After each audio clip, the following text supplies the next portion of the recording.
Bonjour, je m'appelle Alice Vacher et avec l'agence de podcast Bababam, nous avons décidé de lancer l'empreinte. Nous partons à la rencontre d'entrepreneurs, de PDG de grands groupes, de directeurs de la communication, de la RSE, qui se battent chaque jour pour valoriser l'image, l'empreinte de leur entreprise.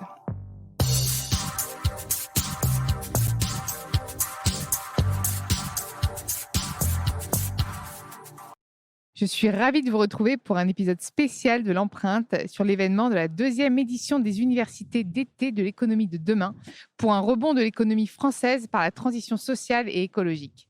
Et cette dynamique de rassemblement est portée par le collectif Nous sommes demain qui a identifié 4 thématiques centrales autour desquelles axer la relance économique, redynamiser des filières stratégiques en respectant les principes de proximité, de solidarité et de durabilité, construire une fiscalité sociale et écologique, faire de chaque Français le fer de lance de l'économie de demain et proposer un plan de transformation européen.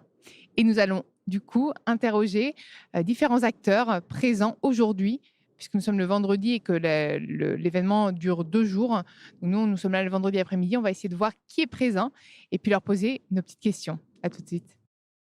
Bonjour, peux-tu te présenter à nos auditeurs et quel est ton rôle dans cette transformation sociale et écologique? Et quel est le message important que tu souhaites porter en venant ici?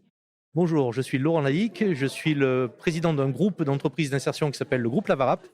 Et donc mon rôle et le rôle de l'entreprise, c'est de permettre à des personnes éloignées de l'emploi d'accéder à un véritable emploi dans notre entreprise et faire en sorte qu'après un parcours dans notre entreprise, ces gens puissent trouver un autre boulot ailleurs en autonomie et se réaliser dans la vie en relevant la tête et en jouant leur propre rôle dans la société.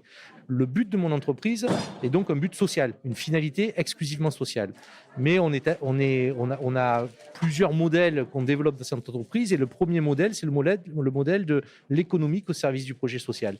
Et donc, on a 3 secteurs d'activité. Un premier secteur d'activité qui est le secteur de l'environnement, où là, on va gérer des centres de tri, des centres de transfert, des déchetteries. On a notre propre système de collecte. Et donc ça, on le fait sur tout le sud-est et le sud-ouest de la France. On a un deuxième modèle économique qui est de la construction de logements à partir de containers maritimes recyclés. Et donc, on redonne vie à des containers pour abriter des personnes en difficulté ou pas d'ailleurs. Et on fabrique du logement écologique, haute qualité environnementale, à des prix moindres. Et on le fait de partout en France et en Afrique. Et on a un troisième pôle d'activité qui est un pôle ressources et compétences où là, on va former les gens sur des métiers d'avenir, sur des métiers en tension.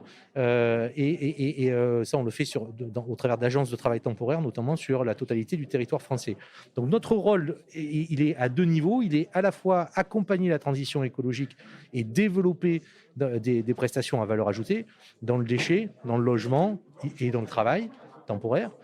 Et le deuxième volet de l'entreprise, il est social, puisqu'il est de permettre à des personnes éloignées de l'emploi d'accéder à un véritable emploi dans notre entreprise et après dans la société.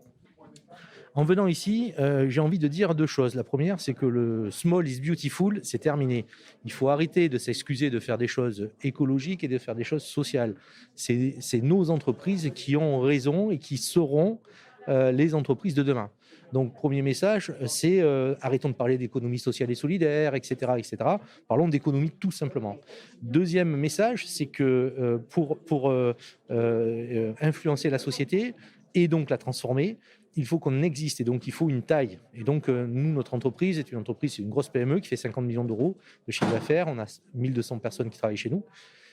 Et donc, il faut qu'on arrive à se regrouper pour faire en sorte que nos idées et notre façon d'entreprendre deviennent le cas général. Et c'est en venant dans ces lieux-là, où on a à la fois des représentations politiques, des représentations d'entreprises, des associations, qu'on arrive peut-être à transformer un peu les choses et faire que nos sujets avancent.